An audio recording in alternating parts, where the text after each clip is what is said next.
राधे राधे। आप सबका स्वागत है मेरे चैनल पे।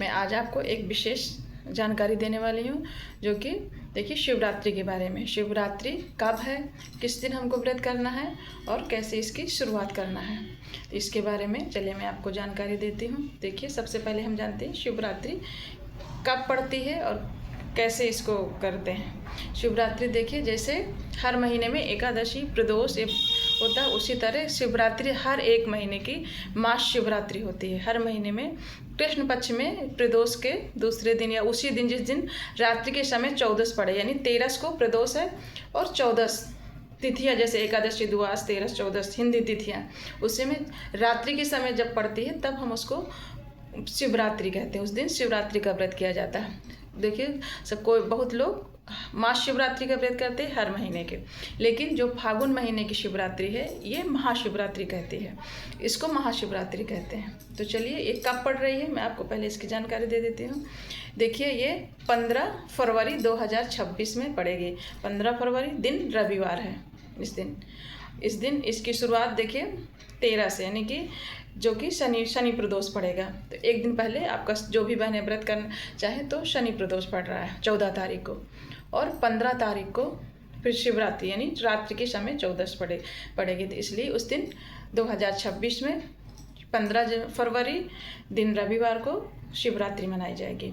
अब चलिए, अब इसकी शुरुआत कैसे करते हैं और कौन कौन सा किसको किसको व्रत करना चाहिए। देखिए, इसको हर कोई व्रत कर सकता है, बच्चे भी कर सकते हैं, जो भी जिनकी सामर्थ्य, देखिए बीमार नहीं है बच्चे कर सकते हैं। इसको विशेष कुमारी कन्या भी कर सकती हैं, और इसमें सौभाग्यवती स्त्रियों के लिए विशेष है। और जो भी भाई है, मतलब पुरुष भी, जो भी, हर कोई व्रत कर सकता है इसको। और देखिए, ये क्यों मनाया जाता है। इस दिन कहते हैं माता पार्वती शिव जी का विवाह हुआ था, उसी विवाह उत्सव के रूप में हम महाशिवरात्रि का व्रत भी करते हैं, उनका विवाह उत्सव भी मनाते हैं। और इसकी सबसे विशेष इसमें क्या है, पूजन तो जैसे हम करते हैं वो प्रदोष में, वैसे ही इसका पूजन भी करना है। जो भी पूजा सामग्री शिव जी की है वो भी मैं आपको बताऊंगी, और आगे मैं वीडियो भी डालूंगी। देखिए, पूजन का कैसे पूजन करना है ज़रूर आप लोग देखिएगा, लेकिन इसमें मैं आपको जानकारी दे रही हूँ कि कैसे व्रत की शुरुआत करेंगे। सुबह आपको, जैसे हर व्रत की हम शुरुआत करते हैं ब्रह्म मुहूर्त में उठ के स्नान करके, ये भी देखिए स्नान दान, इसमें भी आपको सुबह गंगा जल, पानी में पहले गंगा जल डालेंगे, फिर उसमें जल डाल के आप स्नान करेंगे ब्रह्म मुहूर्त में।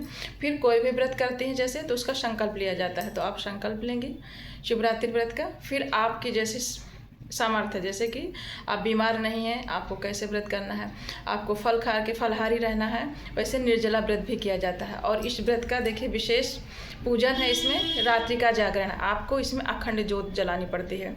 जब भी आप व्रत पूजन शुरुआत करें, उसमें आप अखंड दीप जला दीजिएगा, फिर वो जो आपकी रात भर जलनी चाहिए। और शिव जी का कोई भी व्रत करेंगी तो उसमें 4 पहर की पूजा होती है। आप इसमें रात्रि में अगर आप कर सकें तो आप, जैसे तीज में हम हड़ताल का तीज का व्रत जो भादों में करते हैं, उसमें 4 पहर की शिव जी का पूजन करते हैं। कोई भी शिव जी का आप जब भी व्रत करेंगे तो उसमें 4 पहर की पूजा है। अगर नहीं कर पा रहे हैं 4 पहर, देखिए सब लोग नहीं कर पाते हैं, तो आप इसमें रात्रि का जागरण रहता है, इसलिए तो आप कर सकती हैं। अगर जो भी बहनें व्रत करना चाहें, रात्रि का जागरण विशेष होता है इसमें। शिवरात्रि का जब भी व्रत करेंगे तो रात्रि का जागरण, आप चाहे महाशिवरात्रि करिए चाहे आप महाशिवरात्रि करिए। तो महाशिवरात्रि किस लिए है, क्योंकि इस दिन माता पार्वती और शिव जी का विवाह हुआ था, इसलिए इसे महाशिवरात्रि कहते हैं, मतलब महाशिवरात्रि। उनके विवाह उत्सव के रूप में भी मनाते हैं, मंदिर सजाते हैं, हम भी भोग प्रसाद जो भी बनाते हैं विशेष बनाते हैं। आप विशेष भोग प्रसाद बनाइए शिव जी का। जो भी देखिए, सबसे पहले उनका बेलपत्र, धतूरा, भांग, ये सब, जो कि मैं आगे आपको सामग्री का भी वीडियो डालूंगी। ये सब वैसे भी बहनों को मालूम है क्या क्या हमको भगवान में चढ़ाना है, नहीं है तो कम से कम आपको बेलपत्र, चंदन, अक्षत, ये सब चीज़ों से पूजा करिए। आप पहले सुबह स्नान आदि करके अपने घर में, जैसे भी आपके पास छोटे शिवलिंग है, उनका आपको पंचामृत से स्नान आदि करा के पूजा संकल्प ले लीजिए, और जो भी आपके पास है उसका आप पूजन करिए। इसके बाद आपको कोई भी शिव जी का व्रत रहिए, चाहे प्रदोष रहिए चाहे शिवरात्रि, आपको मंदिर जरूर एक बार जाना है। मंदिर जाके अगर सौभाग्यवती स्त्रियाँ हैं तो आप, अगर उसमें आपको दान देना, देखिए क्या सौभाग्य की सामग्री इसमें माता पार्वती को अर्पित जरूर करना चाहिए, चाहे आप मंदिर में करें अब या चाहे घर में करें। तो जो भी सौभाग्यवती स्त्रियां अपने दाम्पत्य जीवन के लिए, सुखी के लिए ये व्रत करती हैं, तो देखिए उनको अपने सुहाग के लिए, दाम्पत्य जीवन को सुखी बनाने के लिए आपको सुहाग की सामग्री माता पार्वती को जरूर अर्पित करना चाहिए। देखिए वही सुहाग की देवी माँ, इसमें आप लोगों ने रामायण में भी पढ़ा होगा, देखिए जानकारी होगी कि माता सीता ने भी अपने सुहाग के लिए माता पार्वती का पूजन किया था।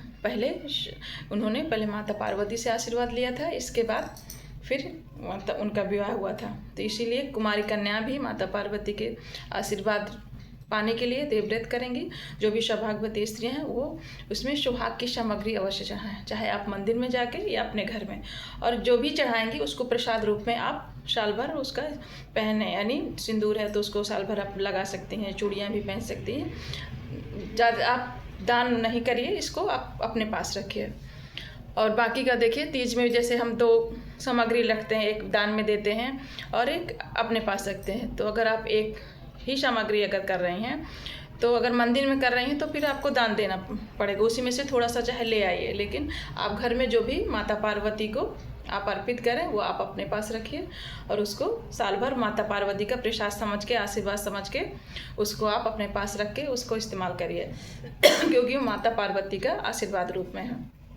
तो देखिए इतना आपको महाशिवरात्रि में करना है। कब व्रत करना है? आपको 15 फरवरी दिन, रविवार के दिन व्रत करना है। सौभाग्यवती स्त्रियों को विशेष है और इसमें विशेष उसमें सौभाग्यवती स्त्रियों को श्रृंगार का सामान चढ़ाना है, अर्पित करना है माता को।